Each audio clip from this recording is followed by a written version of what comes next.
At dinner, my son-in-law tapped my shoulder and said, "My parents don't want you at the wedding. You can watch it online." I stayed calm and kept smiling. Then my daughter suddenly stood up, furious, and said to him, "Then go find yourself a new wife and a new job." What happened after that shocked everyone. Oh, I swear to God, there are moments in life that just crack you open, aren't there? Moments where the world goes absolutely silent, not a peaceful quiet, but the kind of suffocating stillness that screams, something is horribly, irrevocably wrong. That's exactly how it felt the night my daughter's fiancé, Julian, tapped me on the shoulder at the dinner table. My shoulders stiffened before my mind even registered it. My fingers clenched around my fork. Something deep inside me just knew I was about to be diminished, right there in front of everyone. We were mid-dinner, plates still warm, candles flickering, laughter still echoing from a story that hadn't even fully landed yet. There was absolutely nothing about that moment that looked like conflict, and that's what made it so much worse. I turned slowly, already plastering on the polite smile I've perfected over the years, the one I wear when certain men decide to test how much space they're allowed to take. Julian leaned in close, not aggressively, not rushed, just close enough for his words to feel like they were meant for me, and me alone. His voice didn't even lower. His hands didn't shake. He just calmly stated, "My parents don't want you at our wedding." Then, as if he were offering a brilliant solution instead of an erasure, he added, "You can stream it online." For a second, I didn't breathe. The words didn't crash, they didn't echo. They just landed, clean and practiced, like a line someone had rehearsed to deliver, ensuring witnesses could conveniently pretend they hadn't heard a thing. Around us, the table kept moving. Glasses clinked. Someone laughed a little too loud at the absolute wrong moment.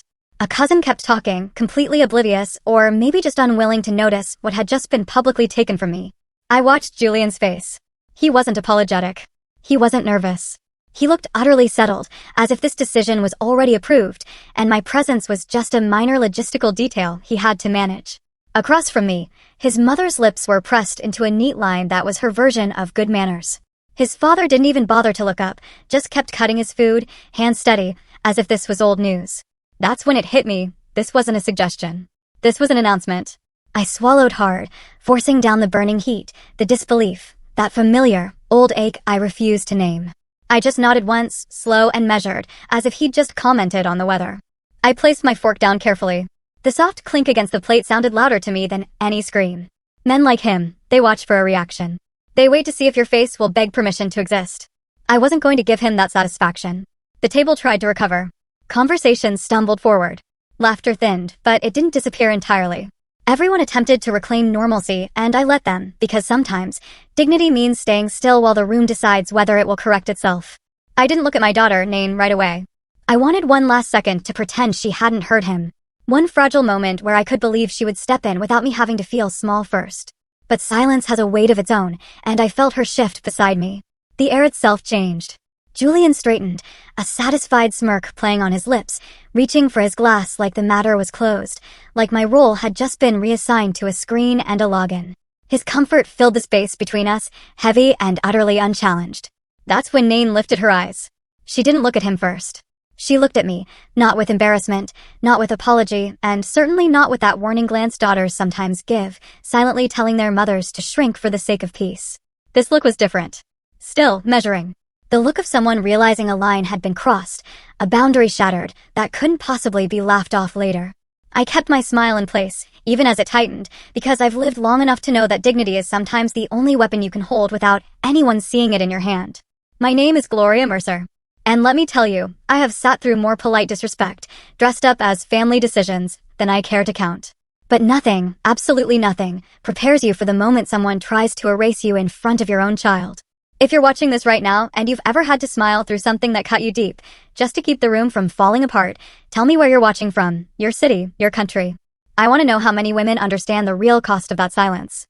Nain's napkin slid from her lap to the table, slow and deliberate, like she was setting something down she wouldn't pick back up. Julian didn't notice. His mother did. Her eyes flicked toward Nain's hands, sharp and assessing, her jaw tightening just enough to give her away. Conversation thinned further. Chairs shifted. The whole room leaned toward us without meaning to. Then Nain pushed her chair back.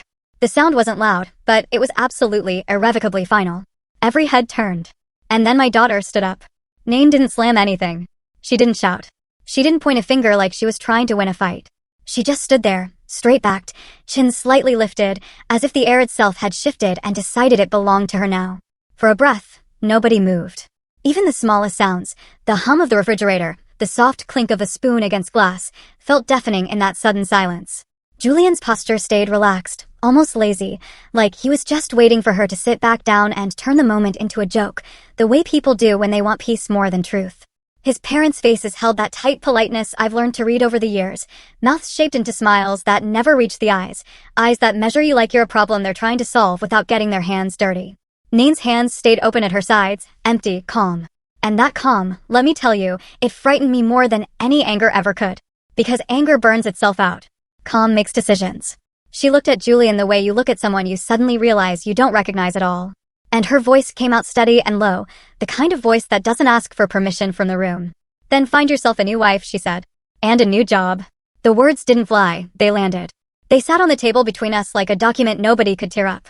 Julian blinked once, like his brain needed a second to catch up to the fact that she'd just said that out loud, in front of witnesses. Then he laughed. It wasn't a big laugh. It was small, clipped, dismissive, like a man brushing lint from his sleeve.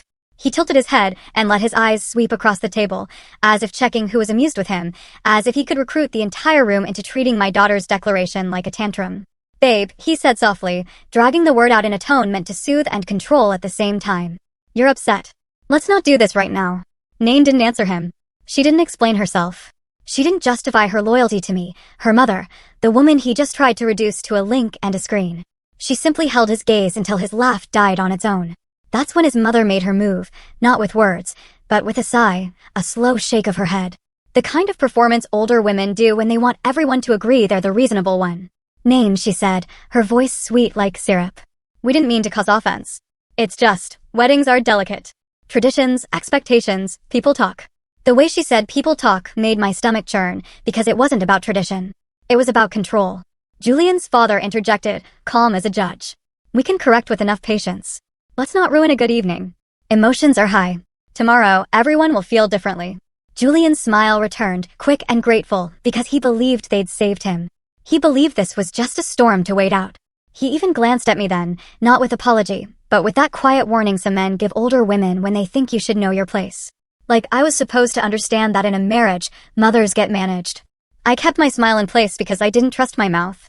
My hands were steady on my lap, but my heart was thudding hard, not from fear, but from something else. Relief, mixed with a deep ache. I had spent too long teaching myself how to swallow pain to keep family together. And here was my daughter, standing tall, refusing to swallow it for me.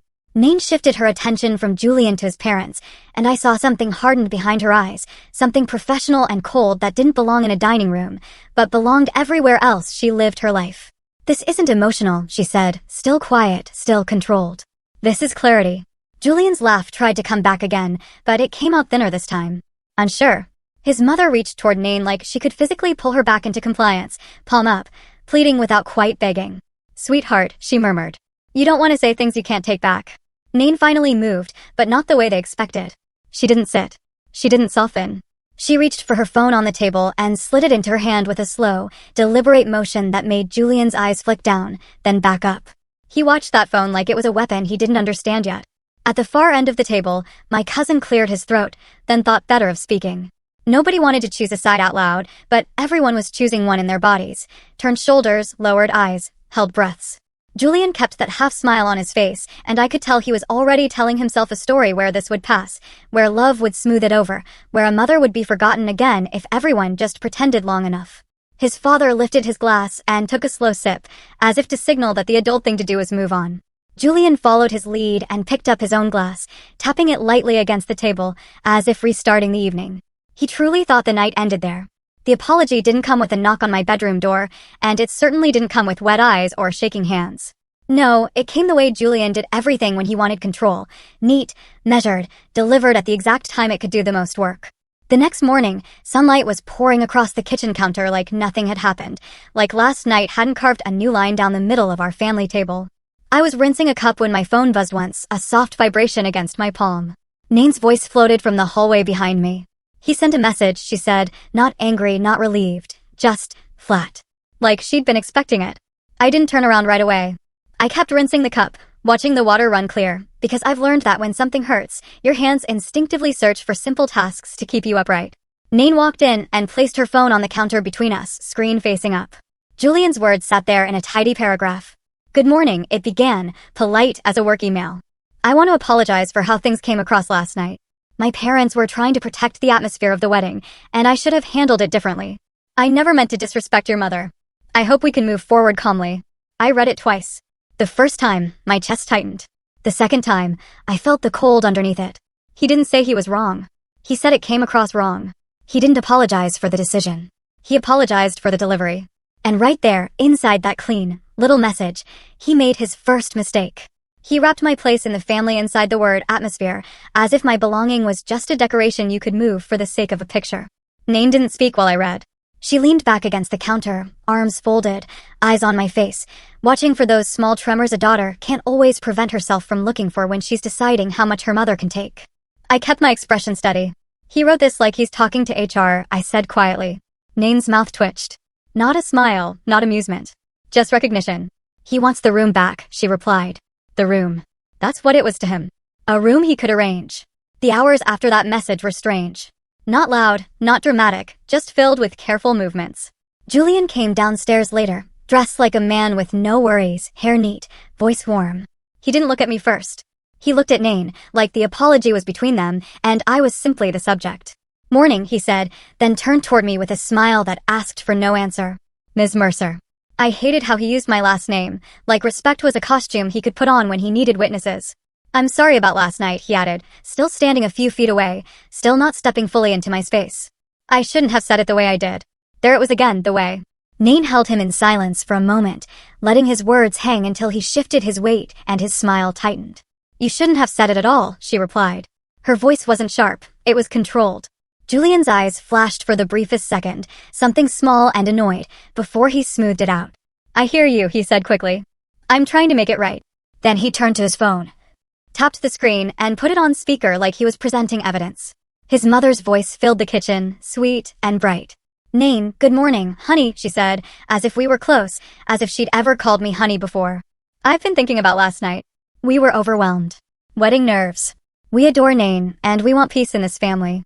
Please don't take it the wrong way. Her husband came on the line, steady and calm. Let's all move forward, he said. We're family now. No need to let one moment define us. Nain's eyes stayed on Julian while his parents spoke. I could see her mind working. How easy it would be to let the apology patch the surface. How tempting it would be to pretend harmony had been restored. Julian watched her like a man watching a door slowly open. We still have a lot to do, his mother continued, slipping into logistics with practiced ease. The venue needs final numbers, the seating chart, the rehearsal dinner. Let's not delay anything. That was how they did it. Wrap disrespect in a bow of planning. Bury last night under tasks so nobody had time to feel the bruise. Nain didn't say yes. She didn't say no. She just listened, face unreadable. And when the call ended, she picked up her phone and slid it into her pocket like she was filing the moment away. Julian exhaled with a quiet relief that made my stomach twist because he believed he'd fixed it. He believed the apology had earned him a reset. Later that afternoon, Nain moved through the house with a strange calm. She answered a call about flowers. She nodded at a comment about guest lists. She didn't fight. She didn't cry. She didn't revisit last night. From the outside, it looked like we were back on track, like the storm had passed and the family had chosen peace. But I'd raised my daughter long enough to know the difference between peace and pause. I watched her set a stack of wedding papers on the dining room table, perfectly aligned, and something in my chest turned heavy. Her face was too still. Her movements were too careful. Julian hovered nearby, grateful, already acting like the house had forgiven him. That calm didn't feel earned. The strangest part of watching a man grow arrogant in your home is that it rarely starts with cruelty. It starts with comfort dressed up as gratitude. And by the time you notice the shift, everyone around you has already gotten used to the new shape of him. Nain didn't bring Julian into our lives like a stranger she met yesterday. She brought him in like a chapter she'd been waiting to reopen since she was a girl. And I could tell from the first time she said his name in my kitchen that she had already forgiven him for the years that passed without him. They had loved each other in high school, the kind of love young people swear is permanent because they've never had anything taken from them yet. And then my husband died and my world collapsed and we left the country because grief makes you run, even when you don't have a map. Nain kept in touch with people for a while, but life pulls at young women like a tide. And time is ruthless about stretching distance into silence. Years went by. Then, 2 years ago, Julian appeared again, like a sentence that hadn't finished. Calling Nain, telling her he was in town looking for work. Talking about how life had humbled him. How he'd missed her. How he'd never stopped thinking about the girl who used to sit across from him and dream out loud. Nain told me about it with a glow I hadn't seen in her in a long time. And as her mother, I wanted to be careful. But as a widow who had watched loss rearrange a child's heart, I understood why she wanted something familiar to hold. She didn't just meet him for coffee.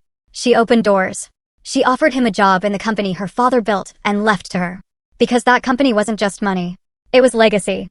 It was proof that my husband's hands had mattered on this earth. And Nain carried it like a crown and a burden at the same time. Julian came in humble at first.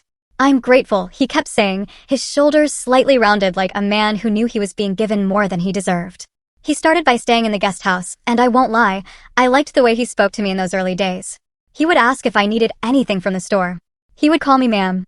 He would stand when I entered a room. He didn't act like a man who planned to erase me. He acted like a man who knew elders mattered. Nain was happy, and happiness, well, it makes you overlook small things. Then the small things began. Julian stopped asking before using the driveway, like it was his. He started leaving his shoes by the front door like a permanent resident, not a guest. He would speak over Nain sometimes when she was telling a story, finishing her sentences with that easy confidence that looks like affection until you see the woman go quiet afterward. When someone from the company called, he would answer in a voice that sounded like he belonged to the decision, not just the conversation, saying things like, "We'll handle it," or "It's already being worked on." As if my daughter's authority was something he could borrow when it suited him. I noticed how he began to move through the house with less care.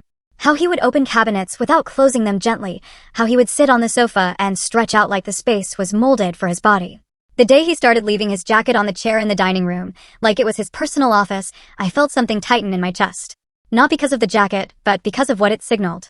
He was settling into a role nobody had formally given him. Nain didn't see it at first. Or maybe she saw it and called it love. Because when you've waited a long time for a person to come back, you don't want to believe the return comes with terms and costs. Julian's parents began visiting more often as wedding talk grew, and their visits had a different energy. Quiet inspection, like they were walking through an investment. His mother would glance at the walls and ask questions that sounded innocent but weren't. How long we'd lived here, how the neighborhood was, what the arrangements were for after the wedding, where Nain planned to settle as a couple. His father spoke to Julian about the company with a pride that didn't belong to him, praising Nain's success while praising Julian's future as if her work was simply a ladder he could climb. The more those visits happened, the more Julian's posture changed. His gratitude became expectation. His politeness became performance. And then one afternoon, I heard him say something to Nain in the hallway, quiet but sharp. You don't have to explain everything to your mother. And that's when I realized he wasn't just getting comfortable in my home. He was getting comfortable with the idea that my presence was optional. When a man begins to believe he is necessary, he starts acting like everyone else is replaceable. And Julian started to carry himself like the house, the job, the woman, and the future were already secured by him simply being there. Comfort made him careless. Nain loved him in a way that made her softer in the house and sharper everywhere else. And watching that contrast used to comfort me.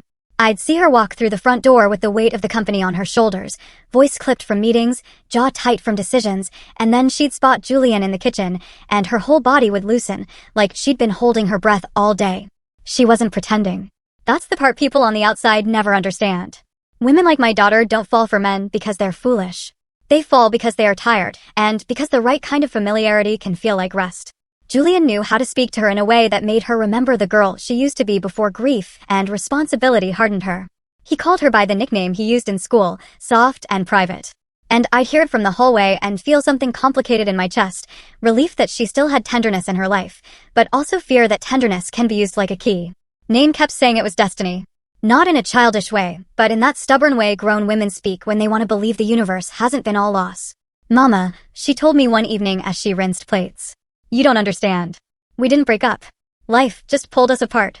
And then he finds me again, right when he needs help, right when I finally have something stable. That means something. I didn't argue. I'd learned that when a woman has already decided a man is part of her story, warnings sound like insults. Instead, I watched. I watched how Julian listened when Nain talked about the company. How his eyes sharpened when she mentioned numbers.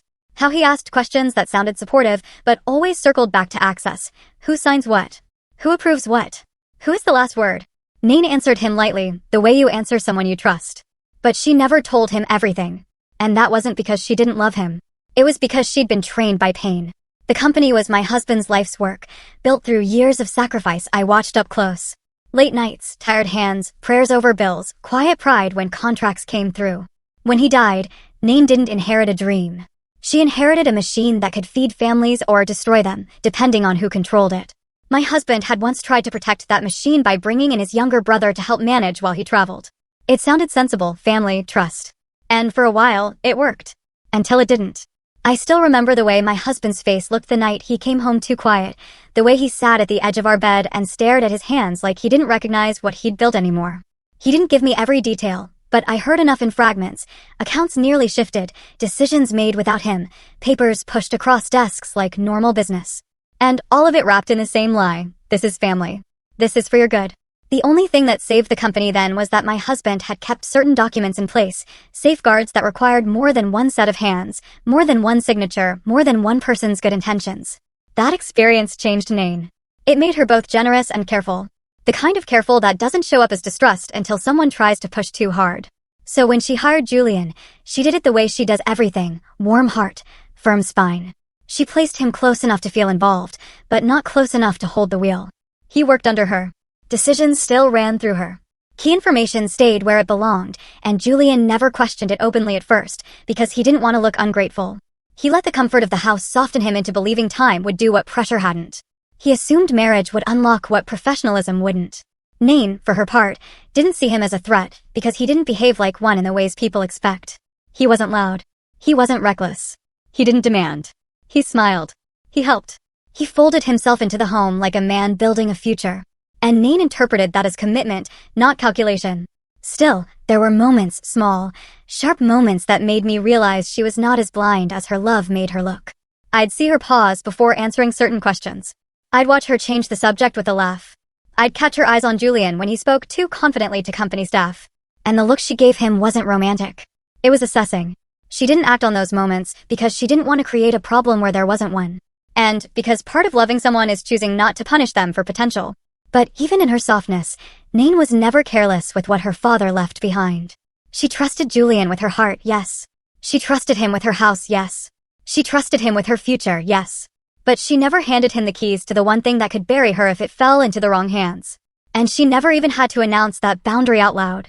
It was simply there, quiet and immovable, like a locked door you don't notice until you reach for the handle. Trust didn't mean blindness. Night in my house has always sounded like safety, pipes settling, distant traffic, a clock marking time with steady patience. But that night, the quiet felt staged, like the house was pretending nothing had happened, just to see if we would accept the lie. I lay in bed with my eyes open, the covers pulled up to my chest, listening to the faint shift of footsteps somewhere down the hall and the soft click of a door closing. The apology had smoothed the surface of the day, and the wedding papers had returned to the table like a peace offering. But my body didn't believe any of it. My smile from the dinner still sat on my face in my memory, like a bruise you can't see until the light hits it just right. I kept replaying the way Julian leaned in, the way his words came out clean and confident. The way he delivered my exclusion like a decision already approved. That was what wouldn't leave me alone, how certain he'd been. Not just in what he said, but in the assumption that he had the right to say it. Somewhere close to midnight, I heard Nain move. Not the restless pacing of someone spiraling, not the sniffle of someone crying into a pillow. It was deliberate footsteps that sounded like intention. A drawer slid open and shut. The faintest rustle of paper, then silence again. I stayed still, because mothers know when to intrude and when to wait. A few minutes later, my door opened without a knock. Nain didn't flick the light on. She stood in the doorway with only the hallway glow behind her. And for the first time since that dinner, I saw the full shape of what she was carrying. Her face wasn't angry anymore. It was set. Calm on the outside, but tied around the eyes in a way that told me her heart had already traveled somewhere colder than pain. She stepped inside and closed the door gently, then came to the foot of the bed like she was approaching a meeting, not her mother. "Mama," she said softly. I sat up a little, propping myself with one elbow. "I'm awake," I told her, and my voice surprised me by sounding normal. Nain nodded once, then held her phone in her hand without looking down at it, like she didn't trust what it might pull her into if she let herself stare too long. "I keep thinking about his face," she said. Not the words he'd spoken. His face. He wasn't nervous. He wasn't embarrassed. He wasn't trying to soften it. I didn't answer right away. I watched her hands instead, the way her fingers kept pressing lightly against the edge of her phone, like she needed something solid to hold. "Some men practice disrespect," I said quietly. "They don't say it unless they believe it's safe." Nain's throat bobbed as she swallowed. "That's what I can't get past," she murmured. He didn't try it. He stated it. She turned slightly, eyes traveling to the dark window, as if the night outside could offer a reason that made it make sense. And his parents. Her mouth tightened. They didn't look surprised. My chest ached, not because I didn't know what kind of world we lived in, but because I could feel the way Nain was being forced to see her own love through a new lens. She took a breath and finally looked down at her phone. The screen lit her face for a second, then dimmed again when she locked it. I let him in, she said, voice low. I brought him here. I gave him a job. I let him live under your roof. The shame in her words cut me sharper than the insult ever could, because I knew my daughter.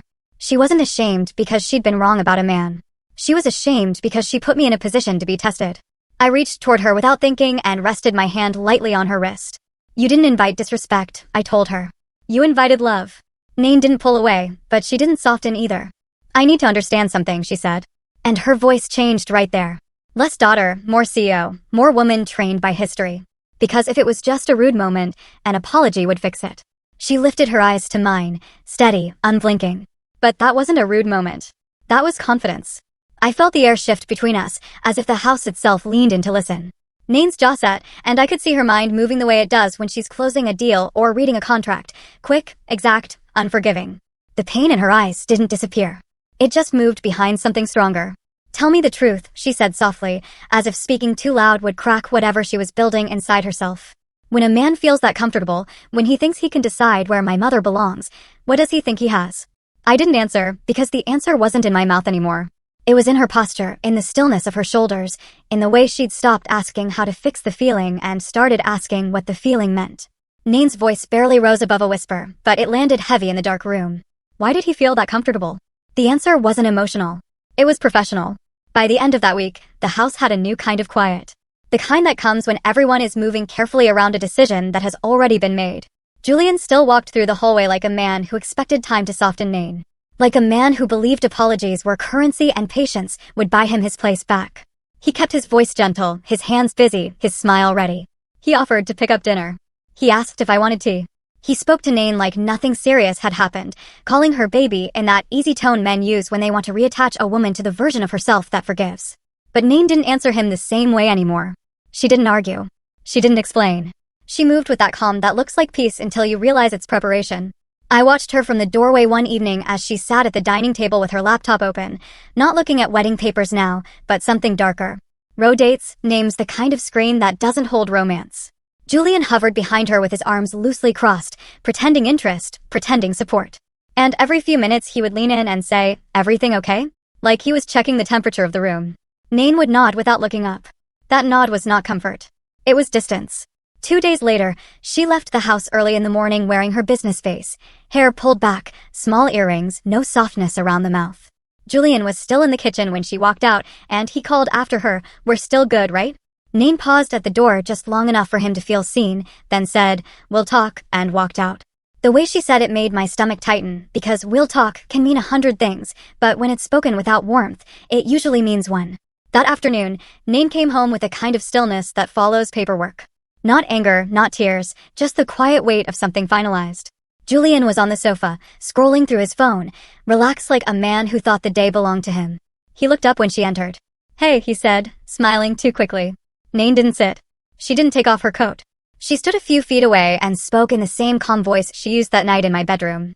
"Your employment is ending," she said. Julian's smile stayed on his face for a second too long, then broke. "What?" He laughed lightly, trying to make it sound like a misunderstanding. "Babe, come on. You're still mad about..." Nain lifted one hand, not dramatic. Just enough to stop him. "It's not anger," she replied. "It's a decision." Julian's eyes flicked toward me, then back to Nain. "You can't just do that," he said, and the first real edge slipped into his voice. His mother's tone flashed in him for a moment, outraged politeness. "This isn't personal," Nain repeated. "It's clean." Julian sat up straighter. "You're firing me," he said. The words sharper now, like he wanted it to hurt her. Nain didn't flinch. "Your access ends today," she said. "Your accounts will be closed. Your files will be secured. You'll receive the paperwork." Julian stared at her like he was seeing her for the first time. And maybe he was, because the Nain standing in front of him was not the girl who believed in destiny. This Nain looked like my husband when he used to walk into a room and reclaim what belonged to him. Julian stood up too fast, a burst of movement in the living room that made the air feel crowded. "This is crazy," he said, voice rising despite himself. "You're doing this because of your mother." I felt my spine stiffen. but I didn't speak. Nain's gaze sharpened. Don't put this on her, she said quietly. This is about you. Julian's jaw worked as if he wanted to say more. Then he stopped, catching himself, remembering the witnesses. He breathed out hard, forcing a smile back on his face like a mask. Okay, he said. Too calm, too quick. Fine, we'll cool off. You'll regret this, but okay. And that's when I understood something. He wasn't scared of losing the job yet. He was offended. Losing it didn't feel real to him. It felt like a threat that would pass. The next day, Nain didn't spend time arguing with him about the relationship. She didn't sit him down for closure. She did what leaders do when trust breaks. She shut doors. I heard her on the phone in her office, voice low and controlled, speaking to someone at the company. Revoke his access, she said. All of it. A pause. Yesterday. Another pause. Archive his emails. I want everything saved. She didn't sound vengeful. She sounded careful. Later, she came into the kitchen with her laptop tucked under her arm and a folder in her hand. She didn't tell me everything, but I saw her eyes, focused, unsettled, working. When someone leaves suddenly, she said to me, almost like she was teaching. You don't just lock the door. You look back through it. Julian was still in the house, still moving like he belonged. Still acting like this was a rough patch and not a removal. That confidence made my skin crawl, because in my experience, people only act that sure when they believe they have something to fall back on.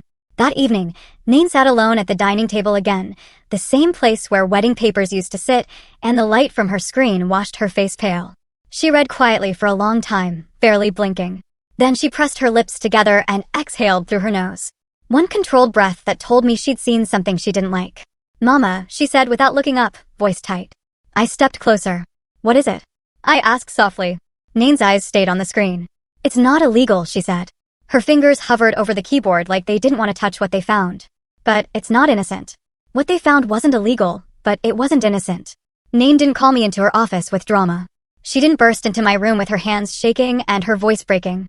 She did it the way she did everything once her heart hardened into focus. Quiet, precise, almost gentle, as if she was trying not to bruise me with information that would bruise her first. I was wiping down the counter when she appeared in the kitchen doorway. Laptop under one arm, a stack of printed pages in her other hand. Her face was composed, but her eyes had that sharp shine they get when she's trying to hold two truths at once. I loved him, and he wasn't who I thought. Mama, she said softly, I need you to see something. I dried my hands slowly and followed her into her office. The room smelled like paper and perfume and something sterile, like work. The curtains were half drawn, and the light fell in thin lines across the desk. Nain sat down but didn't lean back. She stayed forward, elbows close, like a woman bracing. She turned her screen toward me and slid the printed pages across the desk without comment.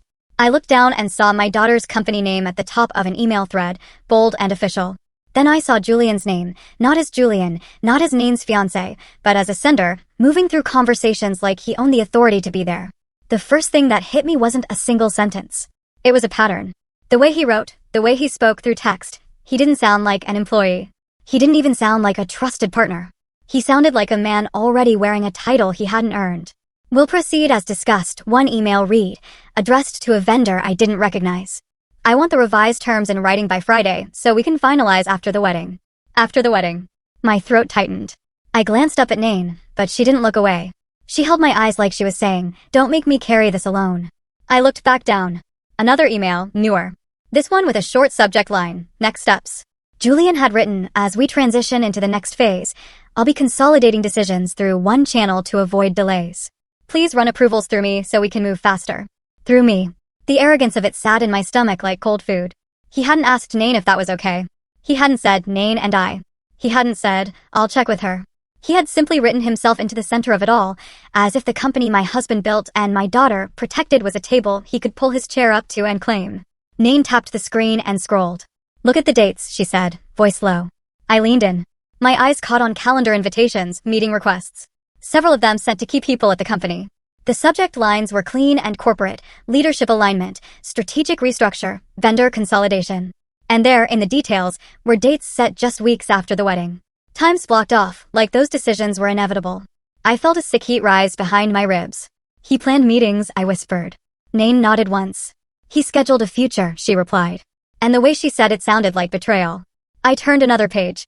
A draft document, not signed, not officially, but written with enough confidence to be dangerous. It wasn't a full plan. It was more like an outline, bulleted points, headings, the kind of internal thought people usually keep private. Operational oversight, one section read. Streamline reporting lines. Another section, executive visibility, ensure unified authority. Unified authority. Nain pointed to a line near the bottom. Read that, she said. My eyes moved and my breath caught. It wasn't a confession. It was worse. It was assumption. Once family integration is complete, we can implement the new structure without resistance. Family integration. My skin went cold. I didn't need a lawyer to tell me what he meant.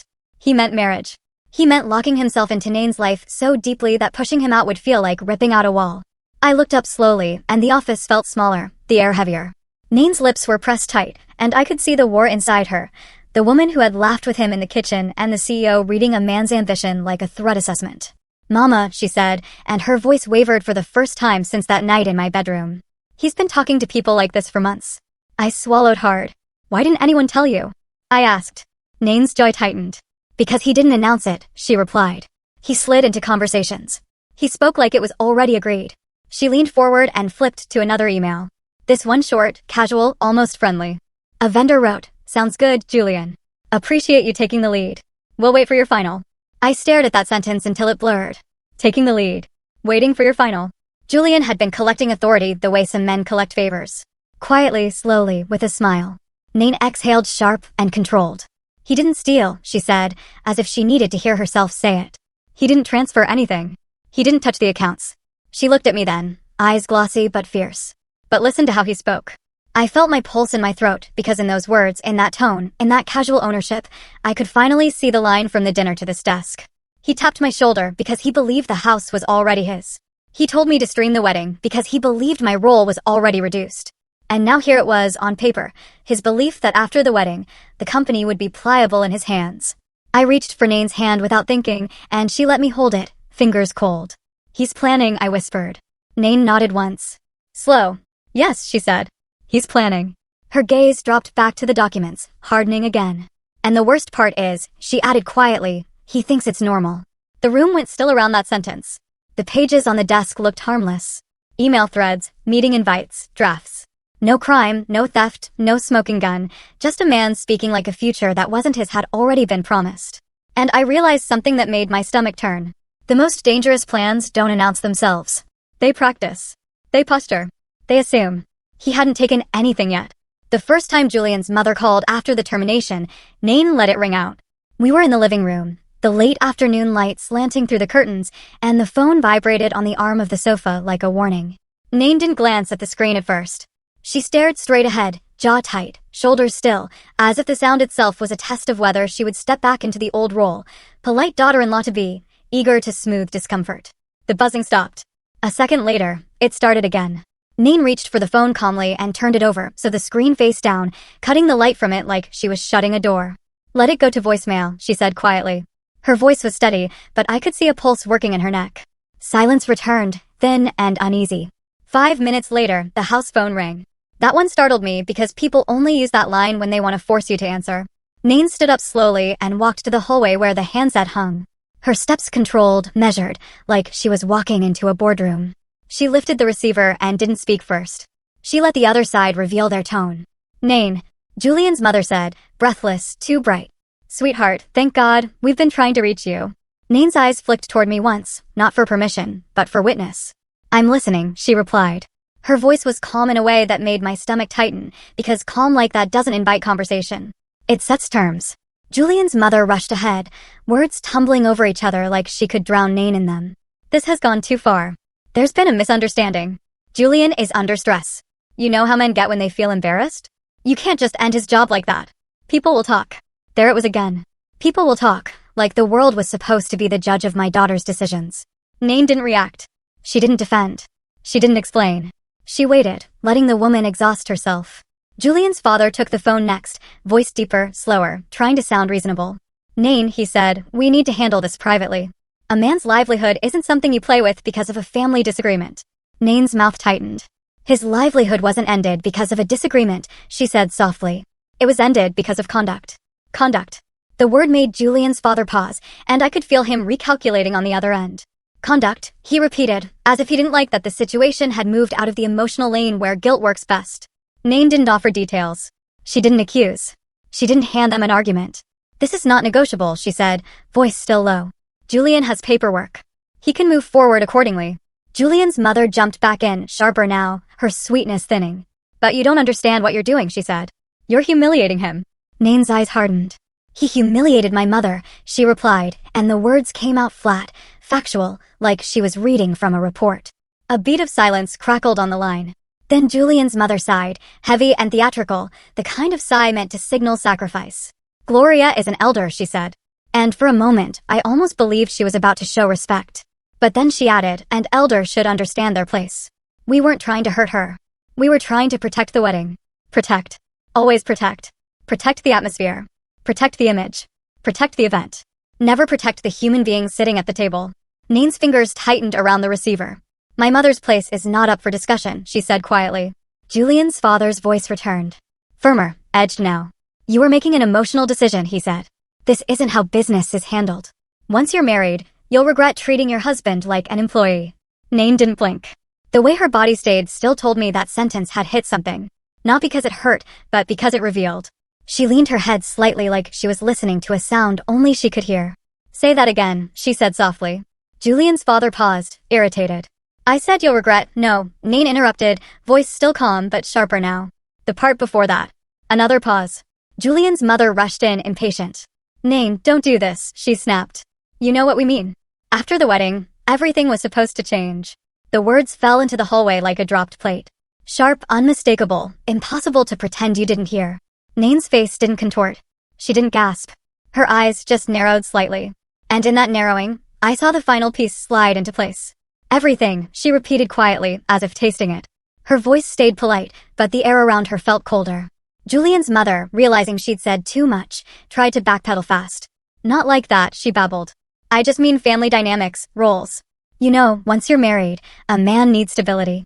Nain closed her eyes for a brief second, then opened them again.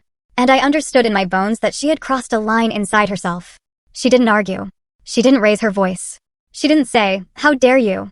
She simply ended it the way she ends meetings that waste her time. Thank you for clarifying, she said softly. This conversation is over. She placed the receiver back on the hook with a gentle click that sounded louder than a slam in the quiet hallway. For a moment, she stood there, her hand still hovering near the phone, breathing slow, face unreadable. Then she turned toward me, and the look in her eyes made my stomach drop. Not because she was scared, but because she was sure. Mama, she said, voice low, controlled. They weren't talking about a wedding. They were talking about a takeover. I felt the room tilt, not from shock, but from recognition. Because suddenly, the tap on my shoulder, the stream it online, the rehearsed disrespect, the emails, the schedules, it all lined up into one clean, ugly truth. Nain's mouth tightened into something that wasn't a smile and wasn't a frown. It was resolve. That's when we finally understood the dinner. Nain didn't sleep after that call. I could tell by the way the house sounded before sunrise, quiet, but not resting, like a mind was moving through rooms even when the body stayed still. When I stepped into the kitchen early the next morning, she was already there, not dressed for work yet. Hair pulled back in a loose twist, a mug of coffee cooling untouched beside her laptop. The screen was open, but she wasn't typing. She was staring, eyes fixed on something that wasn't on the page. Her face looked older in the dim light, not because of age, but because of clarity. I moved quietly, not wanting to startle her out of whatever she was piecing together, and she noticed me anyway. My daughter always notices. Sit, she said, voice gentle but firm, and I sat across from her at the table where we used to lay out wedding plans. The irony of that hit me hard, but I didn't say it. Nain inhaled slowly, then slid her laptop to the side, as if the screen wasn't enough to hold what she needed to say. Mama, she began, and the way she said it carried something heavy, regret, anger, and a kind of shame that made my chest tighten. I need to tell you the truth about something. I waited. She looked down at her hands. There were moments, she said carefully, when I corrected you in front of him. My throat tightened, but I didn't interrupt. Nain's voice dropped. Not because you were wrong, but because I was trying to keep peace. I was trying to keep everything smooth. And I didn't realize I was teaching him something. She lifted her eyes to mine. And there was no defensiveness there. No blaming, just ownership. I taught him that you could be managed, she said quietly. That sentence cut deeper than Julian's insult because it was my child saying it. And it was true. I remembered those small moments now, the ones that seemed harmless at the time. Me telling Julian to lower his tone with a delivery man. Me reminding him to wipe his feet before coming inside. Me telling him not to answer Nain's work calls. Nain had stepped in gently, smiling, telling me, Mama, it's fine. As if I was being too strict, as if I was embarrassing her. I hadn't fought her on it because I didn't want to look like a stubborn mother competing with her daughter's happiness. But a man watches those moments differently. He doesn't see a daughter smoothing things over. He sees a hierarchy. Nain's jaw tightened as she spoke. He thought you were the soft spot, she continued. The part of my life I would compromise to keep him comfortable. My hands went cold on the table. Nain leaned forward slightly, voice quiet, but intense. That dinner, she said, wasn't him losing control. It was him testing control. The words hung between us. She reached into a folder beside her laptop and pulled out the printed emails, the meeting invitations, the draft outline she'd shown me before. She didn't push them toward me this time. She kept them close, like she was looking at something that had bitten her. Do you know what I see now? She asked softly. I shook my head. Nain's eyes narrowed, not with anger, but with precision. I see a man who thought marriage would turn my life into a shared asset, she said. Not because I promised him anything, but because he believes that's how it works. She tapped the papers once. A light sound on wood.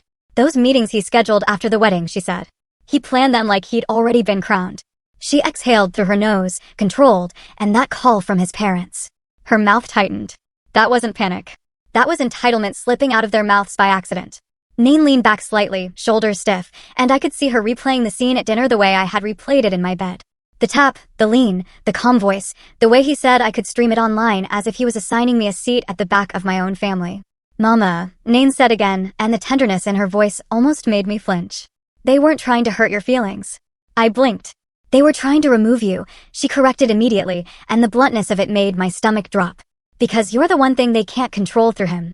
She pointed toward the hallway, toward the parts of the house that had been mine long before Julian walked in. This home is yours, she said. Your presence is yours. Your relationship with me is yours. And as long as you're here, he can't fully step into the role he wants. I swallowed, feeling the sting behind my eyes. So he wanted me gone before the wedding? I whispered. Nain, no. He wanted you shifted out of the picture, she said. Because once he marries me, he thinks the house changes. The company changes. My decisions change. And if you're still in the center of this family, she paused, eyes hardening. You'll see what he's doing. You'll push back. You'll remind me who I am. My chest tightened because I knew she was right. A mother's presence is not just emotional. It's a tether. It's memory. It's accountability. Nain reached across the table and covered my hand with hers. Warm and steady. I'm sorry, she said quietly. For every time I made you smaller to keep peace. The apology in her mouth was different from Julian's. Hers was clean. It didn't hide behind atmosphere or delivery. It was real. I squeezed her hand once, and she squeezed back, then released, straightening as if that small moment of softness was all she could afford before returning to steel. Now I see it, she said, voice low. The wedding wasn't the goal. The wedding was the lock. She lifted her eyes to mine, calm and unwavering. And I felt something shift inside me, fear turning into clarity, hurt sharpening into readiness. Nain didn't need to shout. She didn't need to threaten. She had reached the place where a woman stops reacting and starts acting. And as I sat there, I realized the cruelest part of what Julian had done wasn't the words he said at dinner. It was what those words revealed about how he saw me. Not as a mother, not as an elder. Not as family. Just as an obstacle. The insult wasn't personal. It was strategic. The next few days moved like a quiet storm. Nothing crashing, nothing screaming, but everything rearranging behind closed doors. Nain didn't tell Julian her next steps in advance. She didn't argue with him over intentions. He would deny. She didn't sit across from him at the dining table and beg for honesty. She treated what she discovered the way she treated any threat to what her father built. She contained it, documented it, and sealed every opening a person like Julian could slip through. I saw it in the way she began taking calls in her office with the door shut, voice low, careful. I saw it in the way she started leaving the house earlier and returning later, eyes focused, posture tight. Julian noticed too, but he misread it. He thought she was cooling down. He thought the distance meant she would come back around once her anger burned out. He kept playing gentle. He cooked once, as if food could reset a betrayal. He left a bouquet of flowers on the kitchen counter one morning, bright and unnecessary, like romance could cover ambition. He even tried with me, catching me near the hallway and saying, Miss Mercer, I don't want this between us, as if we were equals in a misunderstanding. I kept my face neutral. But inside, I felt something subtle. The kind of stillness you get when you finally understand a person is not confused. They are calculated. On the fourth day after that call with his parents, Nain invited me to ride with her. She didn't say where we were going. She just stood by the front door with her keys in hand and said, Come with me, Mama, in a tone that wasn't asking. We drove across town in silence, the radio off, the air inside the car thick with everything neither of us wanted to say. Nain's hands were steady on the wheel, and her eyes didn't wander. When we pulled into a parking lot lined with offices, she turned the engine off and finally looked at me. "I need you to hear this," she said. "Not because you have to do anything, but because I don't want you to feel confused about what's happening." I nodded. Inside the building, the air smelled like paper and cold air conditioning. We sat in a small conference room with a polished table and 2 chairs. A woman walked in carrying a folder, face professional, voice calm. Nain stood to shake her hand first, then sat back down, spine straight. The woman spoke carefully, using plain words, not dramatic ones. "I reviewed the communications you provided," she said, flipping open the folder. "There's no evidence of theft, but there is evidence of misrepresentation, presenting himself as having authority he did not have." Misrepresentation. The word sounded clean, but what it meant was ugly. Julian had been moving through my daughter's world like he owned it, telling people a story that wasn't true. Nain didn't react. She listened, eyes sharp. The woman continued, "The most important thing is separating access from relationship." She said, "He can't claim confusion later. He can't claim he thought he was being made a decision maker because of the engagement." Nain's mouth tightened slightly. "He did think that," she said quietly. The woman nodded once. "Then we make sure the paper trail shows he was wrong." She slid the folder toward Nain.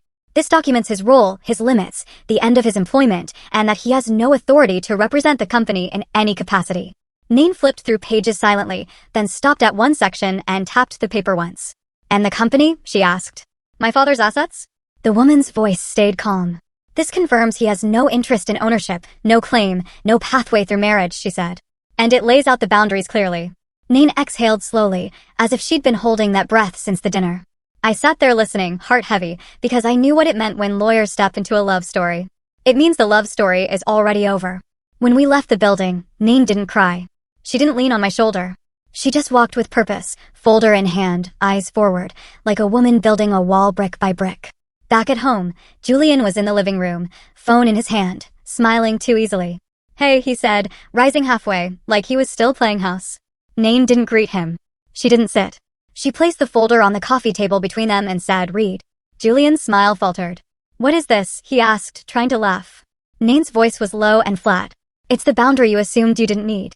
Julian flipped through pages quickly, his eyes darting like a man searching for a loophole. "This is extreme," he said, voice sharpening. "You're acting like I'm a criminal." Nain didn't raise her voice. She held him with stillness. "You're not a criminal," she said. "You're ambitious, and you tried to make your ambition my problem." Julian's jaw tightened. "So what? You want me to just leave?" he snapped, and the mask slipped further. Nain nodded once. "You're being offered a clean exit," she said quietly. "No scene. No public mess.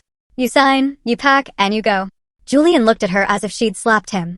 "You're throwing away everything," he said. And there it was. The part that wasn't about love. Everything.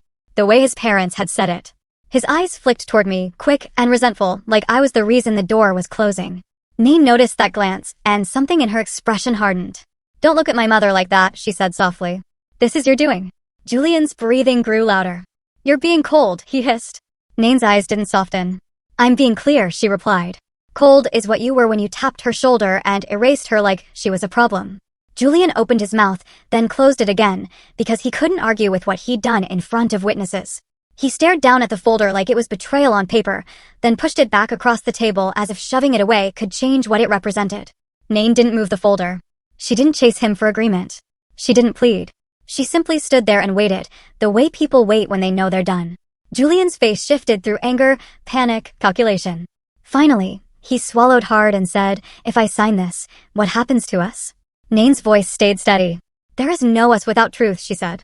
Julian's eyes flashed. "So, this is it," he muttered. Nain nodded once. "This is it," she echoed. And in that moment, I realized something that made my stomach turn with both pain and pride. My daughter wasn't destroying him. She was removing him. Quietly, cleanly, completely. Julian stared at the papers again, and when his hand finally reached for a pen, it trembled just slightly, because for the first time, the consequences were real. Nain didn't smile. She didn't gloat. She watched. That door closed forever. Julian didn't panic the day he signed, not out loud, not where anyone could watch him lose control. He carried himself like a man swallowing bitterness in public, jaw tight, shoulders squared, voice clipped. He packed a few things into a bag like he was choosing to be temporary, like this was a short separation and not the start of a fall. He kept saying little sentences meant to keep power in his mouth. "I'll figure it out. This is unnecessary. You'll cool down." Nain didn't answer those sentences. She moved through the house with the same steady calm that had shut the door on him. And her silence did something to Julian that arguments never could. It made him realize there was nothing to fight. There was only time. 2 mornings later, I heard him on the phone in the guest room, voice low, but urgent. The first real crack in his composure. "No," he hissed. "That can't be right." A pause. "I need options." Another pause, longer, because he stopped himself when he heard my footsteps in the hallway. The door opened quickly, and Julian stepped out with his face arranged back into that polite mask. "Morning," he said, too brightly. I nodded and kept walking. But my heart had already started beating differently, because I knew what that tone meant. It meant he had finally found the one consequence he couldn't charm his way out of. That afternoon, Nain called me into her office again. The light was soft, the curtains half drawn, and there was a different kind of tension in the room. Not discovery now, but logistics. Nain sat behind her desk with a thin folder in front of her. The kind of folder that holds deadlines. "Mama," she said, voice calm. "I want you to understand what's happening next so you're not caught off guard." I sat across from her, hands folded in my lap. "Okay," I said. Nain slid the folder toward me, not for me to read every page, but to show me it was real. "Julian's right to be here is tied to his work," she said simply. "That's why he came looking for a job. That's why he pushed so hard to feel settled. Losing the job starts a clock." The way she said clock made my stomach tighten. "A clock for?" I asked softly. Nain's eyes didn't waver. "For him to either find new sponsorship or leave," she replied. "It's not immediate. It's not a scene at the door, but it's a countdown." I swallowed, feeling a strange mix of relief and sadness. Relief because the universe had a way of closing doors my daughter didn't have to slam. Sadness because love shouldn't end with deadlines. Nain leaned back slightly, exhaling once. "He thought marriage would solve it," she added. And that sentence landed heavier than the rest. I pictured Julian at dinner again, so calm, so sure of himself, tapping my shoulder like a man who believed he was already anchored. I understood now. The wedding wasn't just a celebration to them. It was a security plan. I heard voices downstairs. Julian's parents had come over again, and I could tell from the sharpness of their steps that they weren't here to apologize. They were here to push. Nain stood up, smoothing her blouse like she was stepping into a meeting. "Stay here," she told me gently, but I didn't. I followed her to the top of the stairs and listened from the landing as Julian's mother spoke, voice trembling with a rage she was trying to wrap in manners. "You can't do this," she said. "You're ruining his future." Nain's voice carried up the stairs, calm and clear. "I'm not ruining anything," she replied. "I'm removing him from my company. His future is his responsibility." Julian's father cut in, tone sharper. "You know he needs stability," he said. "You know he has paperwork tied to his work. You're being cruel." Nain didn't raise her voice. "Cruel would have been pretending I didn't see who he was," she said quietly. "Cruel would have been marrying him and spending years trapped under someone who thinks my mother is disposable." Silence stretched. Then Julian spoke. And it wasn't the confident Julian from my dinner table. It was thinner, strained, almost pleading. "Nain," he said, voice low. "Let's talk privately." Nain answered without softness. "There's nothing private left," she said. Julian's mother's voice cracked, not with sadness, but with panic. "The wedding," she started. Nain interrupted, still calm. "There is no wedding," she said. That was the first time I heard her say it like a fact. And downstairs, the air seemed to shift. Julian's breath came out loud. And for the first time, I heard fear in him, not embarrassment. "You can't just cancel everything," he said, and I could hear his mind racing behind the words. Nain's reply came quiet and final. "Watch me." After that, the calls started. Not to Nain. She didn't pick up again. The calls went to Julian. I heard his phone buzzing constantly, and I heard him pacing the guest room like a trapped man, whispering into the receiver, "I need something fast. I don't have time. No, I can't go back like this." Vendors began leaving messages for Nain, polite, confused, asking about deposits and schedules. The wedding didn't explode. It stalled, like a car that won't start no matter how many times you turn the key. That evening, Julian came downstairs with his face pale, eyes darting, and he stood in the doorway of the kitchen like he didn't know where to place himself anymore. He looked at Nain the way a man looks at the person holding his last lifeline. "I just need a little time," he said, voice careful, trying to sound reasonable. Nain didn't look up from her laptop. "You already had time," she replied softly. Julian swallowed hard. "I can fix this," he insisted. Nain's fingers paused over the keyboard, and she finally lifted her eyes to him. Cold, steady, unreadable. "You can't fix what was never yours," she said. Julian stood there for a moment like he'd been slapped, then turned away quickly, shoulders hunched. The arrogance that had filled his voice at my dinner table was gone. In its place was urgency, sweat, calculation, the same kind of urgency that makes people reveal their true intentions when they run out of room to pretend. And as I listened to him pacing upstairs again late into the night, I understood the deepest punishment Nain had handed him wasn't public humiliation or shouting. It was something quieter and more brutal. She had taken away the certainty he'd been living on. Time was no longer on his side. There's a difference between being put out and being removed. Being put out is loud. Voices raised, doors slammed, neighbors peeking through blinds. Being removed is quieter. It's a decision carried out with calm hands, the way a woman folds away a tablecloth after a meal that will never be served again. Nain removed Julian the same way she removed him from her company. Clean, measured, no room for confusion. No room for him to twist the story into cruelty. She didn't want him leaving our house with the victim's narrative in his mouth. She wanted him leaving with truth. The morning she handled it, the house was bright with sunlight and the normality of that brightness felt almost offensive. I was at the kitchen sink again. My hands always returning to water when my heart needs steadiness. When Nain walked in, dressed for work, folder in hand, not the thick folder from the lawyer's office. This one was thinner, plain, the kind of folder that holds a single decision. She set it on the counter and looked at me. I had been waiting for the moment when the house would stop pretending Julian still belonged. But I felt a tightness in my chest anyway, because even when you know a man deserves consequences, the act of separating lives still carries grief. How? I asked quietly. Nain's gaze stayed steady. Calmly, she replied. No fighting, no shouting, just clear. A little later, Julian came downstairs in sweatpants, with his phone in his hand, eyes tired and restless like he hadn't slept. The panic of the visa clock had settled into him now. He moved like a man living inside deadlines. When he saw the folder on the counter, his eyes flicked to it immediately, suspicion tightening his face. What's that? He asked, trying to sound casual. Nain didn't look away from him. It's your move-out notice, she said, voice even. Julian blinked, then laughed once, sharp and disbelieving. Move-out notice, he repeated as if the phrase didn't belong in his mouth. Nain, come on. I'm not some tenant. Nain's expression didn't change. You're not a tenant, she agreed. You're a guest, and your stay is over. Julian's joy tightened. Because of your mother, he muttered, and the bitterness slipped out before he could catch it. I felt heat rise in me, but I kept my hands on the counter, fingers spread, holding myself steady. Nain's eyes narrowed slightly. Stop saying her name like she's the reason you fell, she said quietly. You fell because you reached. Julian stepped forward, voice rising just a notch. So what? You're kicking me out now, he snapped. Nain's tone stayed calm. Yes, she replied. You have until the end of the day to collect your things. Julian stared at her, breathing heavier. Where am I supposed to go? He demanded. And there it was, the first crack of real fear. Not fear of losing love, fear of losing leverage. Nain didn't soften. That's not my responsibility, she said. Julian's eyes darted toward me again. And this time, the resentment was open. You see what you've done, he said to me, voice low and accusing, as if I'd orchestrated this, as if I'd called lawyers and moved papers in the night. I turned slowly to face him. Not angry, not shaking, just steady. I see what you did, I replied. And my voice came out calm enough to surprise even me. Julian scoffed. I apologized, he snapped. I tried to fix it. I kept my expression neutral.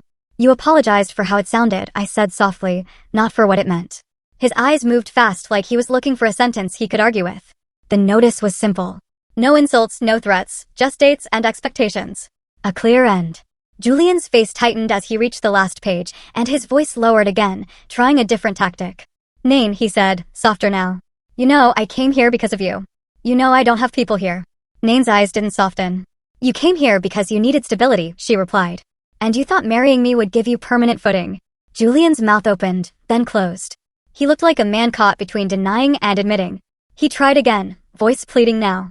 At least give me a few more weeks, he said. Just until I sort things out. Nain shook her head once. No, she said simply. She didn't explain. She didn't debate. She didn't offer a compromise he could stretch into an opening. Julian stood there, breathing hard, and I watched the exact moment he realized the house wasn't going to bend around him anymore. He looked around the kitchen at the counters, the windows, the family photos on the wall, and something in his face shifted, like he was seeing the space for the first time. Not as a prize, but as a place that would exist perfectly fine without him. Nain turned and walked toward her office without another word, already moving on to the next necessary thing. Julian's shoulders sagged slightly.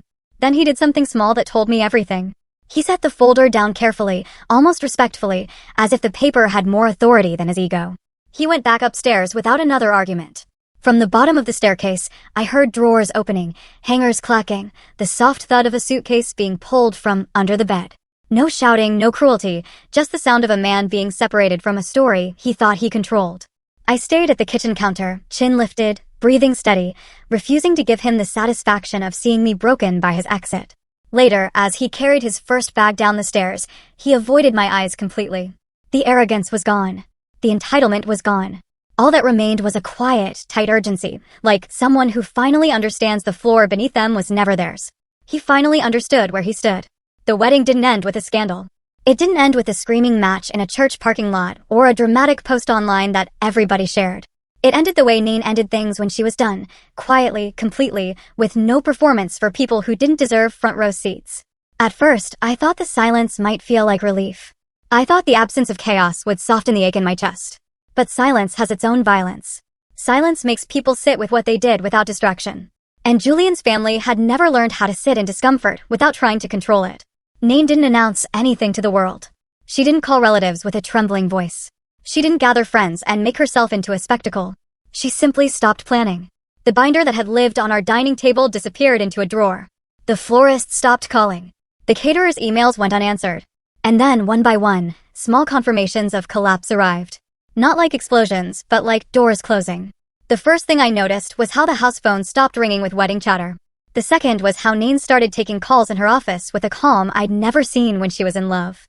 I overheard her once, voice gentle but final. "We're going to release the date," she said. A pause. "Yes, I understand the deposit terms." Another pause, longer. "No, there won't be a reschedule." She hung up and didn't sigh. She didn't put a hand to her forehead. She just wrote something down on a notepad and moved on. That was when I understood. She wasn't canceling a wedding. She was closing a chapter. Julian's parents didn't receive a formal "it's off" the way they expected. They received silence. They kept calling Nain and Nain didn't pick up. They tried my phone once and I didn't answer either. Not because I wanted revenge, but because I had learned something about people who treat elders like obstacles. If you give them even one sentence, they will twist it until it becomes their permission slip. Nain wasn't giving them that. She was letting them feel the void of their own assumptions. A few days later, I saw the first invitation come back.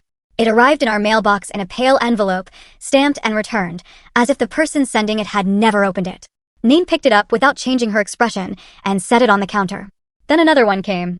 Then another, not because people were being cruel, but because silence makes people cautious. When a wedding is real, excitement spills over. When it's not, people pull back quietly, avoiding involvement in whatever private mess they can sense under the surface. Julian's mother drove over one afternoon in a fury dressed as concern. I was in the living room when she entered without waiting for anyone to welcome her. Heels clicking too fast on the floor like she was marching. She carried her purse tucked under her arm like a shield, face tight, eyes bright with humiliation she wanted to turn into anger. "Where is she?" she demanded the moment she saw me. "Where is Nain?" I didn't rise from my seat. I didn't offer her water. I didn't smile. I simply looked at her until she shifted. "She's busy," I said calmly. Julian's mother's nostrils flared. "Busy?" she snapped. "She can't be too busy to answer her phone. Do you know what people are saying?" There it was again. People, always people. Her husband stepped in behind her, slower, trying to look dignified. But his eyes were darting around the room like he was searching for proof that the life they imagined was still within reach. "We've had to explain things," he said, voice controlled, but strained. "There are deposits. There are guests. This is embarrassing. Embarrassing. Not heartbreaking. Not disappointing. Embarrassing." I felt something settle in my chest like a stone dropping into water. "You were embarrassed when Nain defended her mother," I said softly. Julian's mother's lips parted, then pressed together again. "Don't twist this," she hissed. "We were trying to protect the atmosphere." I finished for her, my voice calm as glass. The words made her flinch, because she knew I had heard them in her tone from the beginning. Nain entered the room then, not rushing, not stiff, just controlled. She didn't greet them with warmth or hostility. She greeted them with clarity. "Why are you here?" she asked, voice even. Julian's mother immediately softened her tone into pleading. "Sweetheart," she said, stepping forward. "This has gone too far. We need to salvage what we can. People are asking questions. The venue wants a final answer. If you don't want to marry him right now, fine, but we can postpone." Nain held up one hand. Small and steady. "There is nothing to postpone," she said. Julian's father's face tightened. "You can't do this quietly," he snapped. And the mask finally cracked. "You can't just make everything disappear." Nain's gaze stayed flat. "I'm not making anything disappear," she replied. "I'm letting it end." Julian's mother's eyes flashed with rage. "Do you know how much money we've lost?" she demanded. Nain didn't blink. "Then you should have raised your son to understand boundaries," she said. That sentence landed like a slap without being loud. Julian's mother stumbled backward a step, as if she hadn't expected Nain to speak like that. Her husband's jaw clenched. "This is vindictive," he muttered. Nain's voice stayed calm. "It's consequences," she corrected. "And you won't get a scene from me to make yourselves feel important." Julian's mother looked at me then, eyes sharp, and I saw the urge in her to lash out, but there was nothing she could hit. No argument, no tears, no begging, only quiet. She grabbed her purse tighter and turned toward the door, shoulders stiff with humiliation she couldn't disguise anymore. Her husband followed, face set like stone. As they left, Julian's mother hissed over her shoulder, "You'll regret this." Nain didn't answer. She didn't even watch them go. She walked back into her office and closed the door softly, the sound gentle and final. Later that evening, another message came from the venue, confirming the date had been released. And the deposit was forfeited. Nain read it, nodded once, and deleted it. No announcement, no explanation, just the slow, quiet disappearance of a wedding that had been treated like a strategy meeting instead of a vow. And as I sat in my living room, listening to the silence settle back into our walls, I realized why it was breaking Julian's family more than any public humiliation could. They wanted a fight so they could call Nain emotional. They wanted a scene so they could call me bitter. They wanted noise so they could hide inside it. Nain gave them silence instead. And in that silence, the truth had nowhere to go but into their own throats. Nothing hurts pride like silence. After the noise stopped, I expected emptiness. I expected the house to feel like it had been hollowed out by everything that almost happened. But what surprised me was how quickly the air in our home returned to something I recognized. Steady, breathable quiet. The guest room doors stayed closed. The hallway stopped holding tension, and the dining table stopped feeling like a stage. There were no wedding papers spread out anymore. No vendors calling. No forced smiles to keep peace. Just ordinary life returning in quiet pieces. Nain's heels by the door after work. The kettle whistling in the morning. The sound of her voice on calls that had nothing to do with romance and everything to do with leadership. Julian's absence didn't leave a wound the way I'd feared. It left space. And sometimes space is what you need to remember who you are. The first week after everything ended, Nain didn't talk much about him. She didn't mention him at the breakfast table. She didn't rehash scenes. She didn't ask me to validate her choices. She carried herself like a woman who had already mourned what she needed to mourn in private. But I could see the shift in her even in the smallest moments. She moved differently now, more aware of where she stood in rooms, less interested in smoothing other people's discomfort. There was a quiet hardness to her boundaries that didn't feel cruel. It felt earned. One evening, she came home later than usual, dropped her keys in the bowl by the entryway, and stood in the kitchen doorway watching me stir a pot like she was watching something sacred. "Mama," she said softly. I glanced up. Her eyes were tired, but clear. "I had a meeting today," she added, "with the senior team." I nodded, waiting. Nain walked closer and leaned her hip against the counter, arms folded. "They told me something," she said, and a small, humorless smile tugged at the corner of her mouth. "They said the way I handled everything, it made them respect me more." I didn't respond right away, because pride can be loud if you let it. And this was not a story that needed loudness. "You protected what your father built," I said quietly. Nain's face softened for a brief second at the mention of her father, then steadied again. "I protected you, too," she replied, and her voice dipped low on the last word like it mattered most. My throat tightened, and I looked away toward the stove so she wouldn't see my eyes shine. "You didn't have to choose like that," I whispered. Nain shook her head once. "I did," she said simply. "Because the day he tapped your shoulder and told you to stream your place in my life, he told me who he was." She exhaled slowly. "And I refuse to build a future on someone who thinks my mother is an obstacle."